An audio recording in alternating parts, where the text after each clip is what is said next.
Hello everyone, Sarang गुरु digital classes में आपका फिर से स्वागत है। मैं कंचन कुमारी फिर से इकोनॉमिक्स का एक टॉपिक लेकर के आपके सामने आई हूँ।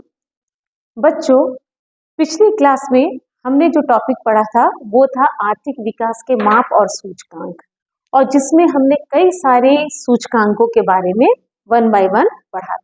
ठीक है, और उन सूचकांकों को जब हमने देखा तो देश को के कंपैरिजन के हिसाब से भी और राज्यों में भी अगर जब हमने तुलना की थी तो उसमें हमने ये देखा कि बिहार राज्य जो है वो सबसे निचले पायदान पर है। ठीक है, ये मैंने आपको बताया था कि अगर हम निर्धनता सूचकांक को भी देख लें तो उसके अंदर भी बिहार सबसे निचले पायदान पे था। यानी कहीं ना कहीं हम उन सूचकांकों के हिसाब से हमने ये समझा कि बिहार की स्थिति जो है वो काफी पिछड़ी हुई है अन्य राज्यों की तुलना में। ठीक है, लेकिन हमें ये भी नहीं भूलना चाहिए कि हमारे बिहार का कभी काफी गौरवशाली इतिहास रहा है। जैसा कि मैं यहाँ पे आपके सामने जिस स्लाइड में दिखाया जा रहा है कि अगर हम गौरवशाली इतिहास की बात हमने क्यों की, क्योंकि बिहार को बुद्ध की धरती कहा जाता है, महावीर स्वामी की धरती कहा जाता है, मगध साम्राज्य सम्राट अशोक की धरती कहा जाता है। यहीं पे सिखों के जो 10वें गुरु हैं गुरु गोविंद सिंह, उनका जन्म हुआ। ठीक है, आरा के 1857 के रिवॉल्ट में वीर कुंवर सिंह का जो योगदान रहा है उसको हम नहीं भूल सकते हैं। हमारे बिहार से ही इंडिया के जो फर्स्ट प्रेसिडेंट थे डॉक्टर राजेंद्र प्रसाद, वो बिहार की धरती से ही थे। ठीक है, तो अगर हम देखें तो गौरवशाली इतिहास रहा है हमारा। इसके अलावा इसके अंदर आपको पता ही होगा कि जो फर्स्ट सत्याग्रह था गांधी जी के द्वारा चलाया गया, जो पहला सत्याग्रह था चंपारण सत्याग्रह, वो कहाँ से स्टार्ट हुआ? बिहार से ही स्टार्ट हुआ। ठीक है, और इसी सत्याग्रह के सफल होने की वजह से गांधी जी को गांधी कहा गया। ठीक है, फिर हम लोकनायक जयप्रकाश को भी नहीं भूल सकते हैं, इनके द्वारा जो संपूर्ण क्रांति चलाई गई। ठीक है, इनको ये भी जो है वो किस धरती से है? बिहार की धरती से ही थे। और इसी क्रम में अगर हम बात करते हैं तो भिखारी ठाकुर, जिनको शेक्सपियर ऑफ भोजपुरी कहा जाता है, ये भी सब बिहार की धरती है। तो ये जो लिस्ट है ये अभी और आगे कंटिन्यू कर सकते हैं, लेकिन यहाँ पे बस मैंने आपको थोड़ा बहुत बताया है कि हमारा बिहार, जिसको आज हम बिल्कुल पिछड़े राज्य में रखते हैं, कभी ये राज्य काफी गौरवशाली इतिहास से इसमें जुड़ा हुआ है। ठीक है, अब जो टॉपिक पे हम आते हैं, यानी कि जो आज का हमारा टॉपिक है वो है बिहार के पिछड़े होने का कारण। ठीक है, क्योंकि बार बार जो सूचकांक हमने पढ़ा, तो मेन जो आज हमारा टॉपिक जिसको कि हम डिस्कस करने वाले हैं वो है बिहार के पिछड़ेपन के कारण। हमारा राज्य जो कभी एक गौरवशाली इतिहास से जिससे जुड़ा हुआ है, आज ऐसे कौन से कारण है जिसकी वजह से बिहार जो है वो सबसे निचले पायदान पे आ रहा है राज्यों की तुलना में। तो एक एक करके आज हम उन कारणों को डिस्कस करेंगे। ठीक है, बहुत सिंपल चैप्टर है, आप इसको आसानी से इस टॉपिक को समझ लीजिएगा। तो एग्जाम में 5 मार्क्स का क्वेश्चन, लॉन्ग क्वेश्चन आते हैं इससे, और इसको आप जो है इजिली कर सकते हैं। बस आपको क्या ध्यान रखना है, जो मेन पॉइंट्स है, जैसे अगर हम कारण डिस्कस कर रहे हैं तो मुख्य जो भी कारण है उनको बस आपको ध्यान रखना है, और अभी जो मैं समझाऊंगी समझ लीजिएगा और उसको फिर अपनी भाषा में लिख दीजिएगा। ठीक है, तो सबसे बड़ा एक कारण है बिहार की जनसंख्या। ठीक है, ऑलरेडी मैं आपको बता चुकी हूँ कि अगर हम बिहार की जनसंख्या को ही हम देखें तो एक कुछ डाटा मैं लेकर के आई हूँ आपके सामने कि 2001 में, ठीक है, ये जो जनसंख्या है वो करोड़ में है। 2001 में बिहार की जनसंख्या 8.30 करोड़ थी। ओके, वही देखिए एक आफ्टर 10 ईयर्स, यानी 10 साल के बाद 2011 में ये जनसंख्या बढ़ करके कितनी हो गई? 10.41, और फिर उसके 10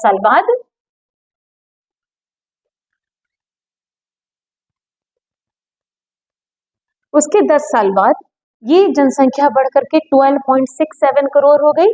और 23 की अगर हम डाटा की बात करें कि इंडिया जो बिहार की पॉपुलेशन कितनी है, बिहार की जनसंख्या कितनी है, तो वो कितनी हो गई, ये है 13.110 करोड़।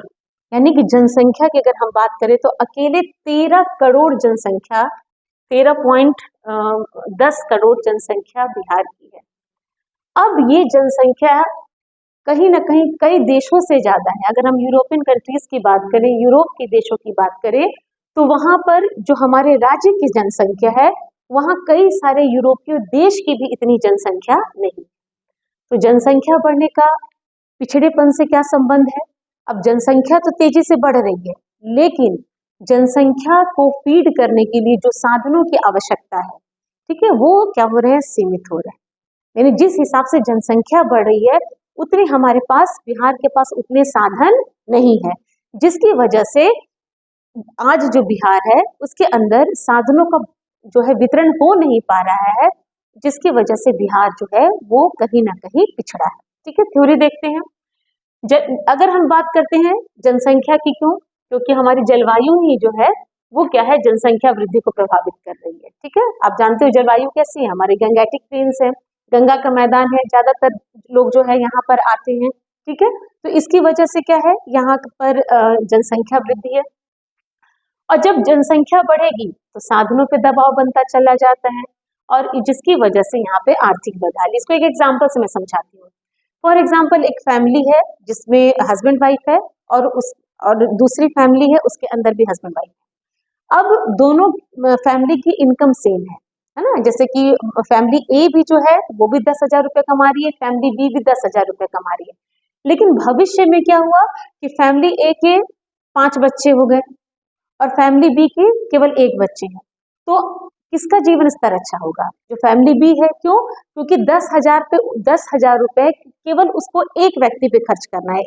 ठीक है, लेकिन वही फैमिली ए में क्या हुआ कि इनकम उतनी ही है, साधन उतना ही है, पर जनसंख्या बढ़ने से, बच्चों की संख्या बढ़ने से जो साधनों का वितरण है वो काफी कम हो गया। तो हमेशा अगर हम कंपैरिजन देखें तो जीवन स्तर या पिछड़ा, इकोनॉमिक रूप से पिछड़ा कौन रहेगा? वो परिवार जिसके अंदर बच्चों की संख्या ज्यादा है। तो यही बिहार पे भी अप्लाई होता है कि साधन तो सीमित है, परंतु क्या है, जनसंख्या बहुत तेजी से बढ़ रही है, ठीक है, ग्रेजुअली ये इंक्रीज हो रही है। तो जिसकी वजह से क्या है कि साधनों पे इस जनसंख्या का दबाव बढ़ता जा रहा है, और यही एक बहुत बड़ा कारण है किस चीज का? हमारे बिहार के पिछड़े होने का। तो ये तो हमने देखा पहला कारण बिहार के पिछड़ेपन का, वो कौन सी है? बिहार की बढ़ती हुई जनसंख्या। ठीक है, नेक्स्ट देखते हैं आधारित संरचना का अभाव। ये भी एक one of the most reason है किस चीज का? बिहार के पिछड़ेपन के का। आधारित संरचना, इसको मैंने आपको पिछली क्लास में भी बताया था कि किसी भी देश के विकास के लिए आधारित संरचना का मजबूत होना बहुत आवश्यक होता है। आधारित संरचना में मैंने आपको बताया था क्या क्या आ जाएगा? सड़क आ जाएगी, बिजली, परिवहन, ठीक है, रोड, डैम, जितनी भी चीजें हैं ये सब किसके अंदर आ जाते हैं? आधारित संरचना में। ठीक है, और मैंने आपको ये भी बताया था कि जब आर्थिक विकास की माप और सूचकांक जब टॉपिक हम डिस्कस कर रहे थे, तो मैंने ये बताया था कि आधारित संरचना जो है ये भी एक बहुत बड़ा सूचकांक है किसी भी क्षेत्र के विकास को नापने का। यानी सिंपल है कि जहाँ पे आधारित संरचना का विकास ज्यादा है ना, यानी विकसित है काफी आधारित संरचनाएं, वो क्षेत्र जो है वो विकसित कहलाएगा, और जहाँ पे आधारित संरचनाएं जो है वो कमजोर है, वो जगह विकसित नहीं कहलाएगा। क्लियर है? क्राइटेरिया हमारा क्लियर है। अब हमको ये देखना है कि बिहार में आधारित संरचना की स्थिति कैसी है। ओके, तो अगर हम आधारित संरचना की बात कर रहे हैं तो आधारित संरचना में जो भी चीजें आती हैं, फॉर एग्जाम्पल सड़क, बिजली, सिंचाई, शिक्षा, स्वास्थ्य सुविधाएं, इन सब में कमी है, जिससे ये एक तरह से विकास में रुकावटों को डालता है। यहाँ पे मैंने पिक्चर्स में देखा हुआ है कि देखिए, अगर हम बात करते हैं, ये मैं ये नहीं कर रही हूँ कि सारे ये स्वास्थ्य सुविधाएं जो है या हॉस्पिटल्स की स्थिति यही है, पर अधिकतर अगर बिहार के, वो भी खास करके गवर्नमेंट जो सेक्टर की बात करें, सरकारी जो हॉस्पिटल्स अगर उनकी बात करें, तो उनकी स्थिति लगभग ऐसी है। जैसे यहाँ पे आप हेल्थ की कंडीशन देख रहे हैं कि प्रॉपर वहाँ पे लोग, मरीजों को क्या है, रहने के लिए भी क्या है, जगह नहीं है। अगर हम शिक्षा को देखें, ये बेसिक जो एलिमेंट्स है, जो बेसिक फंडामेंटल आवश्यकताएं हैं, स्वास्थ्य, शिक्षा, यहाँ पे देख रहे हैं बच्चे हैं पर प्रॉपर बिल्डिंग नहीं है। और ये कोई ऐसा एक स्कूल की बात नहीं कर रहे हैं। अगर हम बिहार में देखें तो इस तरह के कई स्कूल हैं जहाँ पे विद्यार्थी पढ़ना तो चाहते हैं, पर जो उनको एक आवश्यक मूलभूत फैसिलिटीज देनी चाहिए, जो बेसिक फैसिलिटी देना चाहिए, वो वहाँ पर नहीं है। अगर आपने सुना होगा अगर जो कंस्ट्रक्शंस हो रहे हैं, वो क्या हो रहा है, यहाँ पे जैसे मैं देख रही हूँ यहाँ पे ब्रिज है, वो बीच से गिरा हुआ है, तो ये भी प्रॉपर नहीं। अगर सड़कों की स्थिति देखें, ठीक है, तो वो भी क्या है, जर्जर अवस्था में। तो हम यही देखते हैं कि जो हमारे यहाँ पे संरचनाएं तो हैं, पर ये जो है ये बहुत अच्छे से, मतलब बहुत ज्यादा जो है विकसित नहीं है। तो ये भी एक पिछड़ेपन का, बहुत बिहार के पिछड़ेपन का एक बहुत बड़ा रीजन है। क्लियर है? यानी कि हमने दो कारण पढ़े, ठीक है, दो कारण पढ़े। एक हमने पढ़ा तो ये बहुत बड़े दो रीजन है, ठीक है, यहाँ पे हमने देख लिया इन सब चीजों को कि है भी, पर ये बहुत अच्छे से प्रॉपर वे में काम नहीं कर रहे, ठीक है। नेक्स्ट हम देखते हैं अगला कारण कौन सा है। तो अगला कारण है हमारा कृषि पर निर्भरता, ठीक है। क्या है? कृषि पर निर्भरता। ये भी एक बहुत बड़ा रीजन है। आप जानते हैं कि बिहार की अर्थव्यवस्था में सबसे ज्यादा योगदान जो है वो कृषि क्षेत्र का है, यानी कि बिहार की जनसंख्या का एक बड़ा हिस्सा कृषि पर आत्मनिर्भर है। तो अब प्रॉब्लम क्या है कि जो कृषि है उसकी स्थिति कैसी है, पिछड़ी हुई है, यानी लोग आज भी पारंपरिक तरीके से कृषि करते हैं, ठीक है।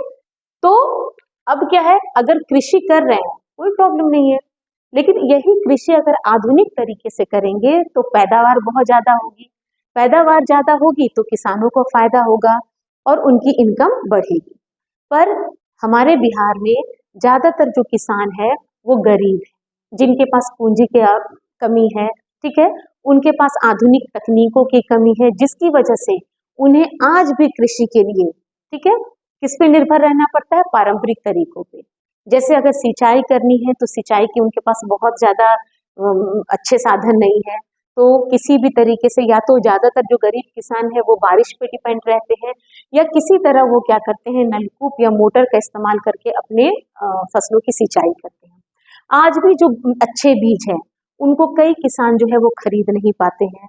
भंडारण की समस्या सबसे बड़ी समस्या है, यानी किसान जो है वो उपज को कहाँ संग्रहित करके रखे, कहाँ पे उसको भंडारण करके रखे, ये सब समस्याएं हमारे किसानों के सामने है, और इसकी वजह से किसान की आर्थिक स्थिति अच्छी नहीं है।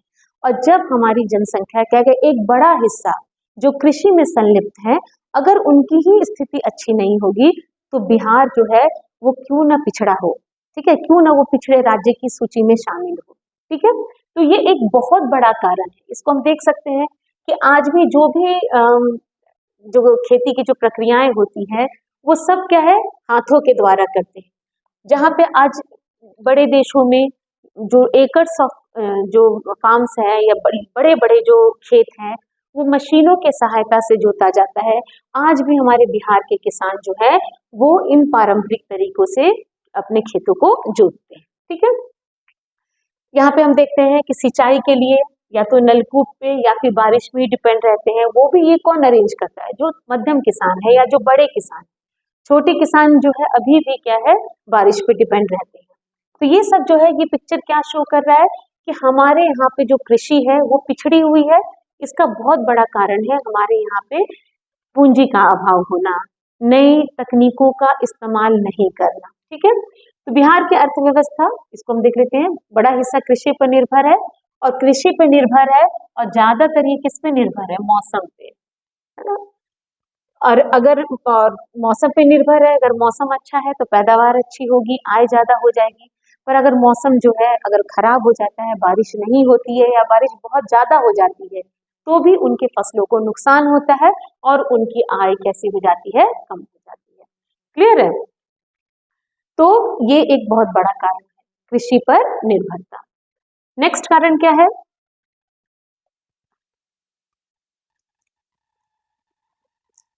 ठीक है, तो ये टॉपिक हमारा एक जो थर्ड रीजन हमने डिस्कस कर लिया, कृषि पर निर्भरता, ठीक है। अब अगला हम देखेंगे कि नेक्स्ट और कौन कौन से कारण हैं जो कि बिहार के पिछड़ेपन की वजह है। तो एक बहुत बड़ा कारण है बाढ़ तथा सूखे से क्षति, कि बिहार में क्या है, बिहार जो है वो बाढ़ को भी फेस करता है और सूखे की स्थिति का भी सामना करता है। ठीक है, इसके लिए मैं आपको यहाँ पे बिहार का मैप लेके आई हूँ कि अगर हम बिहार का मैप देखें तो क्या देख सकते हैं कि ये बिहार का उत्तरी बिहार हम इसको कह सकते हैं। ठीक है, उत्तरी बिहार, ये पार्ट जो है ये ऊपर का हो गया, इधर जो है ये क्या होगा, दक्षिणी बिहार। उत्तरी बिहार की जो सीमा है वो किससे हम लोग साझा करते हैं, नेपाल से, और नेपाल से कई सारी नदियां निकलती हैं, जिसके अंदर खास करके हम बात करेंगे कोसी नदी की और बागमती की। ये और स्पेशली इसके अंदर कौन सी नदी, कोसी नदी, जिसको बिहार का शोक भी कहा जाता है। ये नदियां जो हैं ये क्या करती है, बिहार में बाढ़ का मुख्य कारण।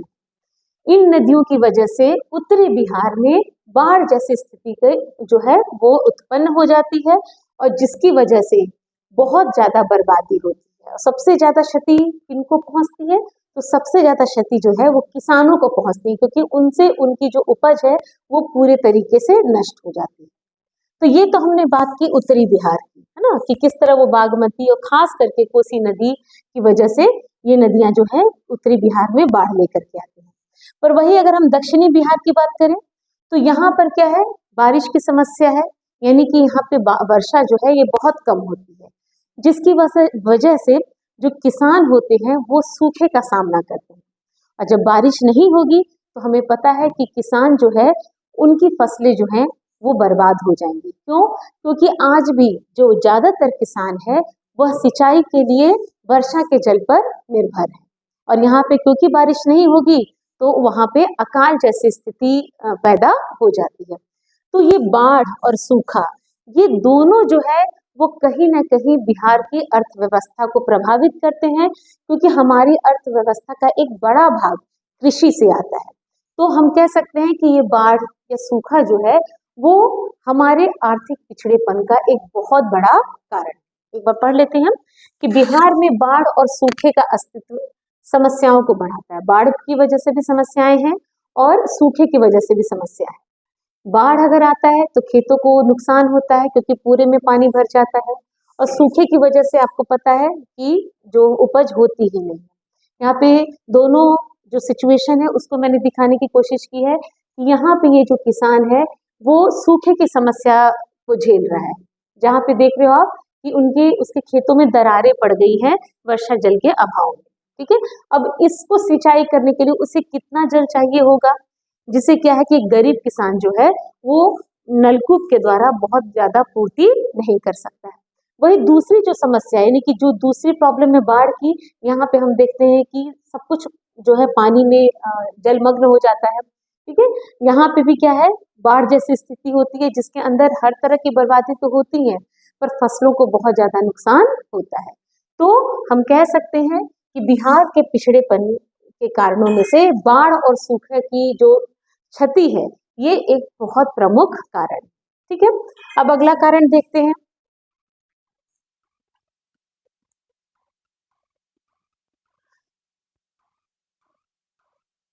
अगला जो बिहार के पिछड़ेपन का कारण है वो है औद्योगिक पिछड़ापन। औद्योगिक पिछड़ापन, औद्योगिक पिछड़ापन मतलब कि हम आज भी उद्योग स्थापित करने में काफी पीछे हैं। अगर हम बिहार को देखें तो बिहार में उद्योगों की कमी है और उद्योगों का विकास भी नहीं हुआ है, जिसकी वजह से हम कह सकते हैं कि औद्योगिक विकास के रूप में बिहार जो है वो काफी पीछे है। इसी वजह से आप देखते हैं कि बिहार से सबसे ज्यादा मजदूर पलायन करते हैं उन क्षेत्रों में, उन राज्यों में जहां पर उद्योगों का विकास हुआ है। ठीक है, अगर यही उद्योग हमारे बिहार में होते तो क्या होता कि ये जो मजदूर जिनको अपना घर वगैरह छोड़ करके काम की तलाश में, रोजगार की तलाश में दूसरे राज्यों में जाना पड़ता है, ऐसी स्थिति उत्पन्न नहीं होती और लोगों को अपने घर में ही यानी अपने राज्य में ही काम मिलता है। लेकिन बहुत बड़ा पिछड़ेपन का एक बहुत बड़ा कारण है कि हमारे यहाँ उद्योगों का विकास नहीं हुआ है, पहली चीज। दूसरी बात ये भी कि पहले जब तक बिहार और झारखंड में बंटवारा नहीं हुआ था, जब दो भागों में नहीं बटा था बिहार, तो क्या था कि तब तक स्थिति कुछ ठीक थी भी, बहुत सारे उद्योग थे हमारे यहाँ पे, जैसे बोकारो का हो गया, ठीक है, आप टाटा का जानते हैं, है ना। तो अब डिवीजन के बाद यानी जब पार्टीशन हुआ या फिर जब बंटवारा हुआ या फिर जब बिहार को दो भागों में बांटा गया, तो ज्यादातर उद्योग जो है वो कहाँ चले गए, झारखंड में चले गए। तो बिहार के पास उद्योग के नाम पे कुछ भी नहीं बचा। और तीसरी बात कि जो भी बिहार में उद्योग पहले से स्टैब्लिश थे वो आज कंटिन्यू नहीं कर रहे हैं, वो बंद हो गए हैं। अगर हम बात करें बिहार में, तो अगर हम छपरा सारण की ही बात करें तो मढ़ौरा के पास ही एक मढ़ौरा में एक टॉफी की उद्योग था मॉर्टन कंपनी का, जहाँ पे ये बनता था। लेकिन आज हम देखें तो वहां पर क्या है कि ये उद्योग बंद हो चुका है। चीनी के बहुत सारे मिल हुआ करते थे, वो बंद हो गए। तो यहाँ पे कुछ ऐसे मिल्स की आपको हमने लिखा है जो कि क्या है, पहले थे लेकिन अब वो बंद हो चुके हैं। जैसे भागलपुरी सिल्क उद्योग, अशोक पेपर मिल, जूट मिल, सकरी चीनी मिल। तो इसमें से कुछ मिल जो है अब झारखंड में जा चुके हैं, तो वहां पर भी बंद हो गए हैं। पर बिहार में अब उद्योगों के नाम पर कुछ भी नहीं बचा है। लेकिन अब सरकार प्रयास कर रही है और कुछ नए उद्योग जो है वो धीरे धीरे स्थापित किए जा रहे हैं। तो औद्योगिक पिछड़ापन बिहार के पिछड़ेपन का एक बहुत बड़ा कारण है, ठीक है। इसके अलावा हमारे यहाँ पे जो बड़े उद्योग है, प्रौद्योगिकी संस्थाएं जो है, ये सब की भी, तो वो भी कहाँ चली गई है, झारखंड में चली गई है। तो ये भी एक मेन रीजन है। अगला रीजन हम देखते हैं।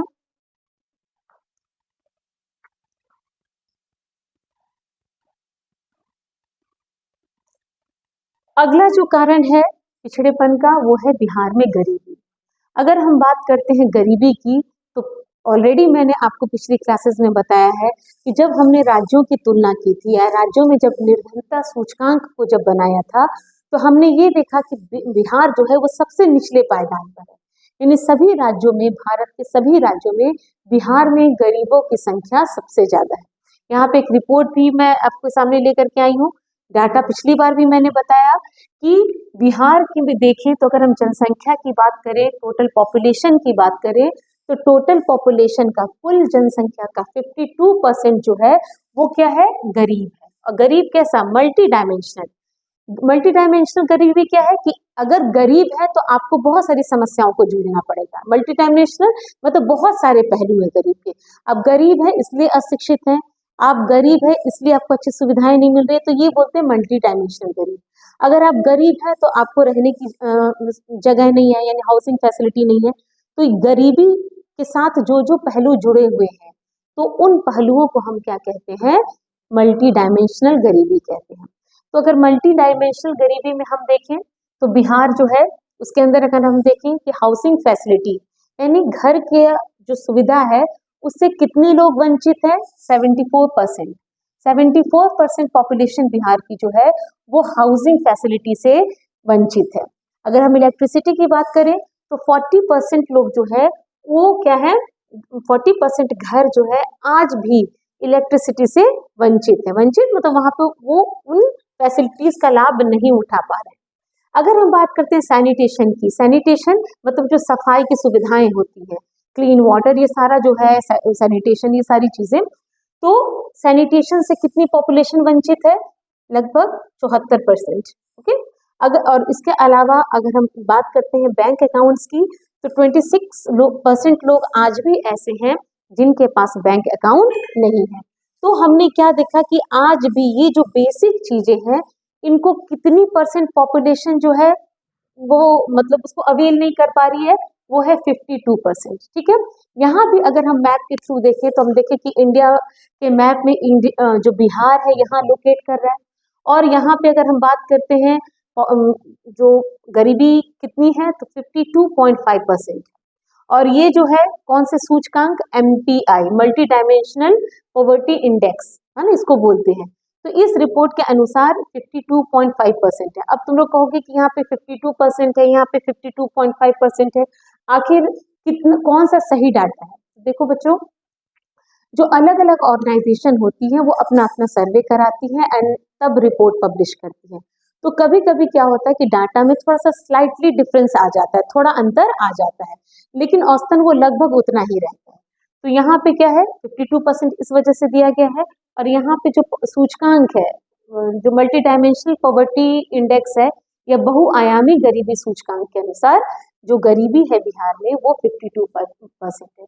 आप देख लीजिए यहाँ पे न किसी को घर है, कैसे घर में रहने को मजबूर है।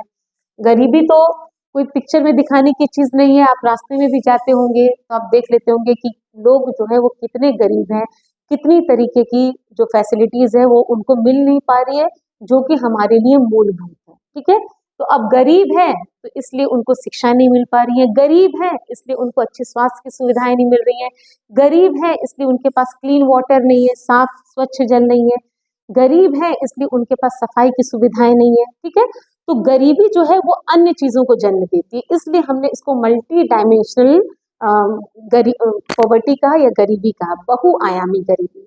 तो गरीबी जो है इतनी ज्यादा होने के कारण आज हम जो बिहार है वो काफी पिछड़ा हुआ राज्य है। ठीक है, तो one of the very important reason जो है गरीबी का वो पिछड़ेपन का वो क्या है, पॉवर्टी या फिर गरीबी। ओके, अब नेक्स्ट स्लाइड में देखते हैं नेक्स्ट रीजन क्या है पिछड़ेपन का, वो है खराब विधि व्यवस्था और कुशल प्रशासन का अभाव। विधि व्यवस्था यानी जो हमारे यहाँ पे कानून है ना, जिसके वो विधि जिसके वजह से समाज जो है, समाज की जो व्यवस्था है वो बहुत सिस्टमैटिक वे में यानी सुचारू रूप से चलती है। ठीक है, ये विधि व्यवस्था की वजह से ही होता है। पर हमारा दुर्भाग्य है कि हमारे बिहार में जो विधि व्यवस्था है तो, लेकिन उसकी कंडीशन कैसी है, खराब, बहुत अच्छे से काम नहीं करती है। तब अगर कानून व्यवस्था की बात करें तो ये कमजोर है। कमजोर मतलब क्या, जो पावरफुल है उनके लिए कानून दूसरा हो जाता है। ये हर केस में नहीं होता है, आप ये मत समझिएगा कि ये 100% केसेस में ऐसा होता है, ऐसा नहीं है। लेकिन ज्यादातर केसेस में देखा गया है, या ज्यादातर अगर हम देखते हैं या न्यूज रिपोर्ट्स पढ़ते हैं तो उसमें यही समझ में आता है कि बिहार की कानून व्यवस्था क्या है, कमजोर है।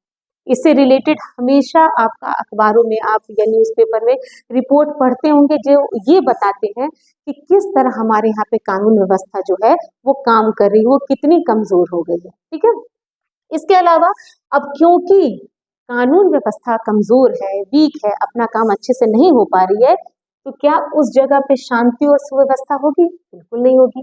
तो इस वजह से कमजोर कानून व्यवस्था होने की वजह से बिहार में क्या है, शांति की कमी है और सुव्यवस्था इसमें भी कमी है। तो ये भी एक बहुत बड़ा कारण है बिहार के पिछड़ेपन का। ठीक है, नेक्स्ट हम देखते हैं कारण और कौन है, कुशल प्रशासन का अभाव। बहुत सारी नीतियां सरकार बनाती है हर वर्ग के लिए, और खास करके जो वीकर सेक्शन है सोसाइटी का, जो कमजोर वर्ग है सोसाइटी का, उसके लिए तो सरकार ने कई सारी नीतियां बनाई हुई है। ठीक है, पर इन नीतियों का सही रूप से इम्प्लीमेंटेशन हो पाए या कार्यान्वयन हो पाए, इसके लिए जरूरी है कुशल प्रशासन। ठीक है, अगर कुशल प्रशासन का अभाव होगा तो ये नीतियां जिस उद्देश्य के लिए बनी है वो पूरी तरीके से फेल हो जाए। ठीक है, आप बहुत एग्जाम्पल उठा सकते हैं, जैसे शिक्षा ही व्यवस्था है, गवर्नमेंट की बहुत सारे प्रोग्राम्स आते हैं, कई सारी नीतियां बनी है, जिसकी वजह से क्या है, मतलब नीतियों का उद्देश्य क्या है कि हर व्यक्ति शिक्षित हो जाए। सरकार बहुत सारी सुविधाएं उपलब्ध कराती है, पर क्या जिन वर्ग के लिए सुविधाएं हैं क्या वो उनको प्रॉपरली मतलब उससे बेनिफिटेड हो पाते हैं, क्या उससे वो फायदा उठा पाते हैं? नहीं। क्यों? क्योंकि वो नीतियां पूरी तरीके से क्रियान्वित हुई हैं या नहीं हुई है, इसको देखने वाला या इस चीज को सुपरवाइज करने वाला या निगरानी करने वाला जो बॉडी है वो काफी वीक है। ठीक है, तो इस वजह से हम कह सकते हैं। एक और बात है पारदर्शिता का अभाव, यानी कि ट्रांसपेरेंसी नहीं है। जो भी प्रशासन है वो ट्रांसपेरेंट नहीं है, क्यों कर रहा है, क्या कर रहा है, ये बहुत ज्यादा क्लियर नहीं होता है। कोई नीतियां बन रही है, किस लिए बन रही है, क्यों चेंज हुई, ये सारी पारदर्शिता जो है ये दिखाई नहीं देती है। यानी ये कह सकते हैं हम कि हमारे यहाँ पे कुशल प्रशासन का अभाव है। क्यों? क्योंकि इसके अंदर जो प्रशासन है इसमें किस चीज का अभाव है, पारदर्शिता का, ट्रांसपेरेंसी का। और आप जानते हैं आपका कि अगर हम बात करते हैं भ्रष्टाचार की, तो बिहार जो है वो बहुत ऊंचे मतलब उसका हमेशा ही नाम रहा है। अगर आप न्यूज़पेपर उठा करके देख लीजिए तो पूरे देश की खबरों में से एक खबर जरूर बिहार का होगा जिसके अंदर भ्रष्टाचार से संबंधित कोई ना कोई न्यूज होगा। तो हमारे यहाँ पे भ्रष्टाचार बहुत ही ज्यादा है, जिसकी वजह से क्या है कि जो आम लोग हैं उनको कई तरह की समस्याओं का सामना करना पड़ता है। और कोई भी काम करवाना हो, अगर कोई कमजोर व्यक्ति कुछ भी काम अगर अपना करवा रहा है या कोई अगर किसी चीज में उसको, फॉर एग्जाम्पल जैसे बता रहे हैं कि कोई अगर मान लीजिए जा रहा है अपना, तो ऑफिस से कोई काम करवा रहा है, तो पहले उसे कुछ पैसे देने होंगे तभी उसकी फाइल आगे बढ़ेगी। तो ये क्या है? भ्रष्टाचार। तो जो सही व्यक्ति है उसका काम हो नहीं पाता है। क्यों? क्योंकि वो घूस रिश्वत इन सब चीजों से बच रहा है, या फिर वो इतना कमजोर है या इतना भी केपेबल नहीं है कि वो इस तरह की रिश्वत दे सकता है। तो धीरे धीरे क्या होता है कि वो जो जहाँ जो चीज को चाहिए वो उसको मिल नहीं पाती है। ये सब किसकी रीजन, क्या रीजन इसके पीछे? केवल करप्शन या भ्रष्टाचार। तो ये भी एक बहुत बड़ा कारण है किस चीज का?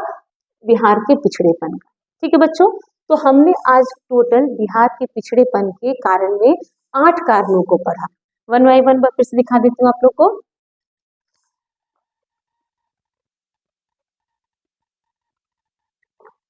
ठीक है, बिहार के पिछड़ेपन के कारण में सबसे पहला कारण हमने पढ़ा बिहार की बढ़ती हुई जनसंख्या।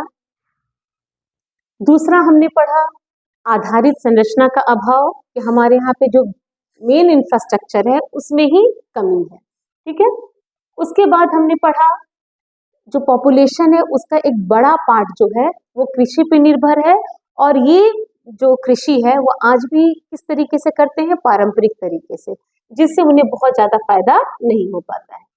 कृषि पे इतनी सारी पॉपुलेशन डिपेंडेंट है, और वो किस चीज का सामना करती है? या तो बाढ़ का करती है या सूखा का करती है, जिससे किसानों को बहुत ज्यादा क्षति पहुंचती है, और इस वजह से बिहार जो है वो आर्थिक रूप से कमजोर है। नेक्स्ट मैंने बताया कि उद्योगों का विकास हमारे यहाँ पे नहीं है, यानी जो बिहार है वो औद्योगिक रूप से काफी पिछड़ा हुआ है। ये भी एक बहुत इंपॉर्टेंट रीजन है। और सब बहुत बड़ा रीजन है गरीबी। गरीबी ही बहुत सारी समस्याओं को जन्म देती है। और हमारे यहाँ भी जो अगर हम बात करते हैं जनसंख्या की, तो 52% जनसंख्या जो है वो कैसी है? गरीब है।